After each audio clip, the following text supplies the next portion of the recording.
welcome back. Just half past, top of the hour, high noon Eastern.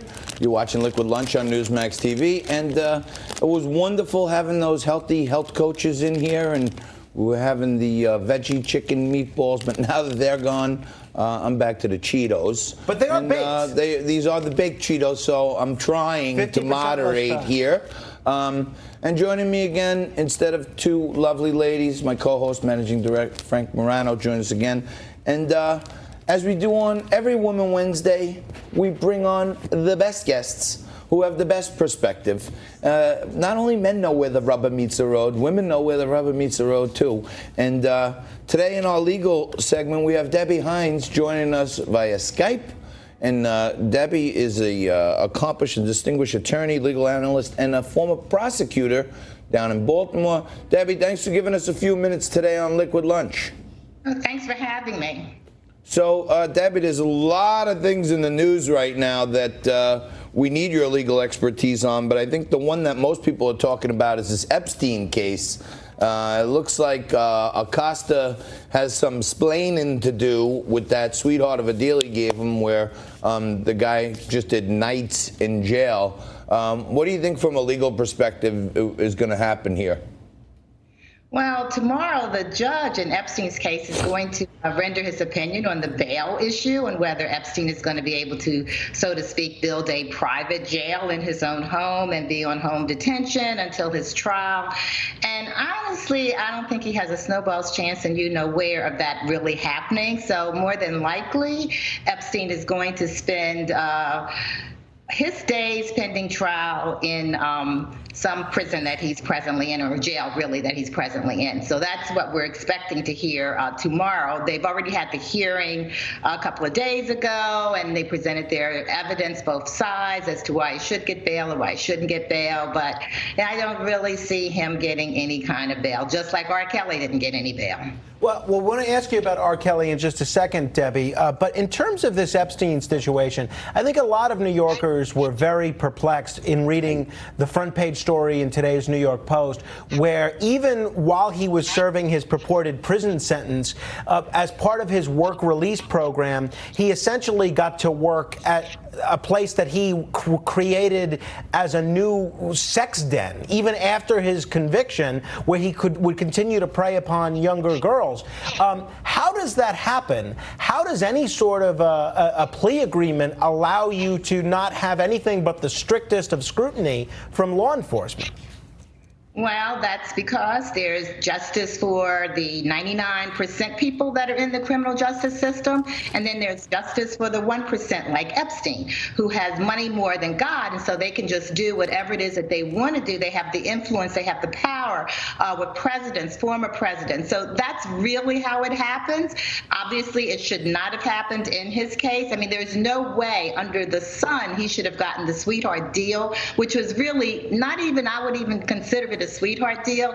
I consider it the deal of a lifetime, because I don't know anyone anywhere that would have gotten the deal that he had, considering everything that's going on. And there's also been things that have been reported in the Post that even after he got out, Epstein was supposed to do certain reporting, such as all sex offenders are supposed to do, and that he really didn't even do those.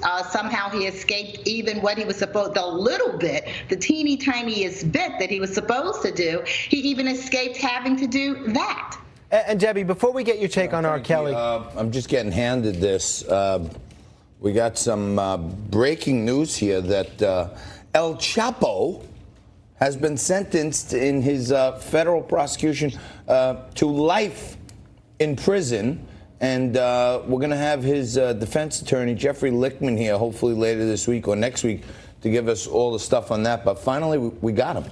It seems. Well, it seems life in prison for El Chapo. It doesn't seem to have much of a case with his appeal there. Right. But Debbie, in the final minute or two that we have left, I wanted to ask you about R.Kelly. Do you see any hope for this case, another case that seemingly came out of a piece of journalism? In the Epstein case, I think it was this New Yorker or New York Magazine piece. In the case of R.Kelly, it was this documentary. If you were representing R.Kelly, what course of action would you be pursuing here? Okay, R.Kelly, in a nutshell, is facing two different jurisdictions, 3 different cases. He's actually facing more years if convicted to the maximum than he is owed, something like over 100 years. I didn't really bother to count all of it up, but that's what it amounts to. And so at the end of the day, I just think that, he just needs to just get used to the fact that he might end up spending the rest of his life in jail. As a criminal defense attorney, you have to put forth the best prosecution that you can. And with victims, you've just got to hammer away, unfortunately, at the credibility, at the testimony of those victims. So it seems like this guy has been charged and recharged, and then witnesses go away, and then parents start these investigations. But, I mean, at some point, I feel like these Epsteins and R.Kellys who allegedly prey on all these young kids, they should be taken to the town square and drawn and quartered. I mean, enough is enough. How much money is being wasted on prosecuting these people? Well, that's our system, so we can't just hang them up without having the formal process work. And I just think that finally, at long last, the formal process is working in both of those cases. And Debbie, thank you. We hope we can check in with you again soon as these trials take shape. Debbie Hines, thank you so much for joining us on Woman Wednesdays. And the Chapo, I saw you start scribbling right away. I did something. No, you're fine. You're fine. All right. Okay. But I did want to mention, since it is our legal segment, I'd be remiss if we didn't mention the passing yesterday of a real legal legend, former retired United States Supreme Court Justice John Paul Stevens, who passed away at the age of 99. Now, at the time that he retired, wow, John, he was the second longest serving justice on the Supreme Court and the second oldest to retire. Boy, it's a real kick in the craw to die at 99. I mean, you couldn't hold out one more year to make it to 100. Hey, listen, you never know. Maybe he had to really fight to get to 99. And, Judge Stevens was, to me, I thought he was like a stalwart on the bench there. Whether he voted, with what I liked or against what I liked, I always thought he was an honorable judge, and he was making decisions that were real and objective, and I think we're missing that, and we're going to miss him. And you know what, Frank? I saw... and we're going to miss those bow ties. Those bow ties were nice. That was nice. And I saw one of his biographers, or someone who's helping write a biography, and she said in the later years in his life, he actually lamented the fact that he may have retired a little too soon, because I guess he didn't realize how long he was going to live. But God bless Justice Stevens, and I want to thank all of our guests so far. Coming up right after this, Kiana Danielle to talk about the crater in cryptocurrency. I only ate half a bag of Cheetos because I'm moderating, but I'm going to have a half of Mrs. Fields' chocolate chip down to wash that down.